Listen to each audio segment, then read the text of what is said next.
በሁለት ምድቦች ተከፍሎ ሲደረግ የነበረው የ2018 የኢትዮጵያ ከፍተኛ ሊግ ዛሬ ፍጻሜውን አግኝቷል። ዛሬ ለፍጻሜ በተደረገው ጨዋታ ሀላባ ከተማ በመለያ ምቶች ጋሞ ጭንቻን አሸንፎ የዋንጫው አጠቃላይ አሸናፊ መሆኑን አረጋግጧል። የዋንጫው አሸናፊ ሆነው የሀላባ ከተማ ተጫዋቾች የውድድር ዓመቱ ምን ይመስላል፣ እንደዚሁም የውድድር ዓመቱን ደግሞ በዋንጫ ማጠናቀቅ ምን አይነት ስሜት ይሰጣል የሚለውን አነጋግረናቸዋል። እንከታተል።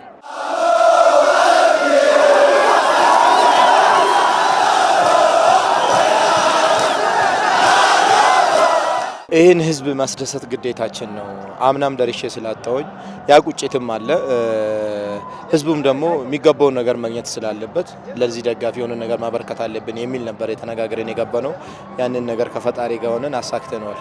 በጣም ደስ ይላል። ያው በውጤት በዋንጫ ስትታጀብ ደግሞ ሞር ደስ ይላል። በጣም ትልቅ ውጥረት ውስጥ ገብተን ነበርና ያው እንደ እግዚአብሔር ፍቃድ ሆኖ በመለያ ምት ሻምፒዮን ሆነናል። በጣም ይለያል። እኛ ቀድመን ፕሪሚየር ሊግ መግባታችንን አረጋግጠን ነበር። ነገር ግን ያው ለሴሌብሬሽኑ ማለትም ለሴሬሞኒው ዋንጫ ግዴታ ያስፈልገን ነበር። ዋንጫ ይዛ ሻምፒዮን ስትሆን ለታሪክም ደስ ይላል። ድርብ ድል ነው። በጣም ደስ ይላል። የዋንጫ ጨዋታ እንደመሆኑ በሁለቱም በኩል ውጥረት ነበረ።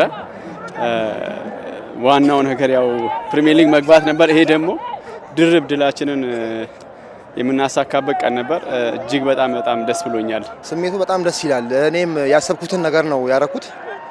እግዚአብሔር ይመስገን ለዚህ አብቅቻለሁ። ፕሪሚየር ሊግ በመጀመሪያ አሳክተናል። የኛውን ደግሞ እጥፍ ድርብ ደስታ እንዲሆነን በቃ ለወደፊትም ለፕሪሚየር ሊግ ላይ ለመቀጠልም በዚህ ቴምፖ በቃ ለመሄድም አይል ነው። በቃ በጣም ደስ ይላል ያለው ነገር።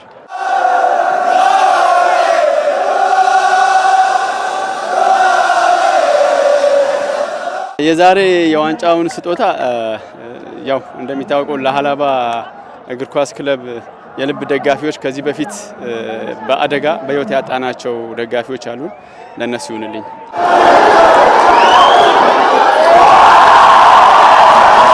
ውድድሩ ካለፉት ዓመታት በተሻለ መልኩ ጠንካራ ፉክክር ተካሂዶበት መጠናቀቁንም የከፍተኛ ሊጉ ዋና ሰብሳቢ ነግረውናል። የኢትዮጵያ ከፍተኛ ሊግ ብዙ ለውጦችን ብዙ እድገቶችን እያደገ የመጣ ሊግ ነውና ዛሬ ላይ ያያችሁ ጨዋታ ከሁለቱ ምድብ ጠንካራ አንደኛው ነው የጠነቁ ሁለት ክለቦች ዛሬ ብርቱ ፉክክር አድርጎ ነው ዛሬ በፍጹም ቅጣት ተለያይቶ አሸናፊ የተለየበትና ጥሩ ነበር። በአጠቃላይ ለሀላባም ለጋሞ ጭንቻም ወደ ፕሪሚየር ሊግ ስላደጉ እንኳን ደስ አላችሁ ማለት እንፈልጋለን።